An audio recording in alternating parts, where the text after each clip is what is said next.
Christmas just 5 days away now, and though inflation has showed some signs of easing, many Americans are still feeling it. 7% inflation is not nothing. According to a recent Gallup survey, most Americans, 55%, say they have experienced financial hardship because of rising prices. But inflation does not have to be the Grinch that steals Christmas. Nancy Chen is here with some ways to save money. Is it possible? Nancy, good morning. It's a good question. Good morning to you, Tony. It can be the most wonderful time of year, but also the most stressful, especially when it comes to money. But there are ways to manage this gift-giving season without taking on debt. What do you want to eat then, buddy? For Francesca DeVito, feeding her 4 kids is where inflation has hit the hardest. We do a lot more frozen veggies, same with fruits. Try to stretch as much as I can.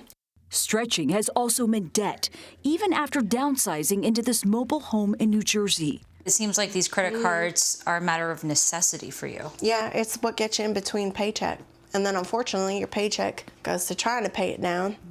And then it comes down to, am I going to pay the credit card down? Am I going to pay the lot bill? Now, with holiday bills looming, DeVito and her husband are focusing on cutting back further to afford Christmas for their children. But it hasn't been easy. Use the chip or do you slide?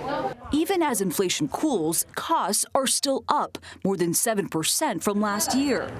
On average, shoppers are expected to spend about $833 on holiday items, including gifts. The holiday season can be really overwhelming, but you can save money. I like to call it post-traumatic broke syndrome.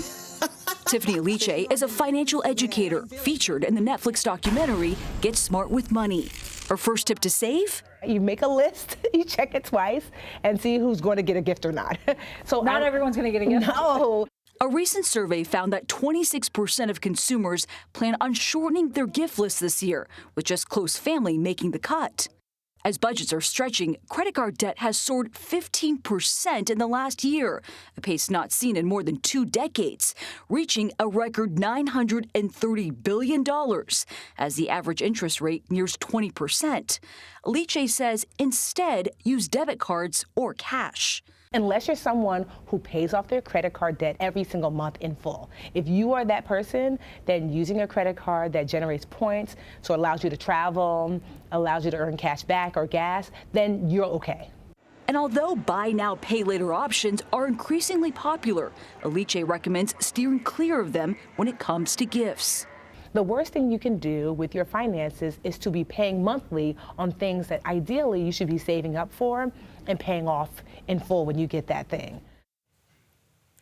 Another tip, consider group gifts or doing a secret Santa, especially if you have a large family. That way you don't need to buy presents for every single person. It is so hard to save, especially this time of year if you are last-minute shopping, but every dollar does count. Big fan of the group gift. Just sign the card, put a bunch of names on there. It's from all of us. You don't even have to shop.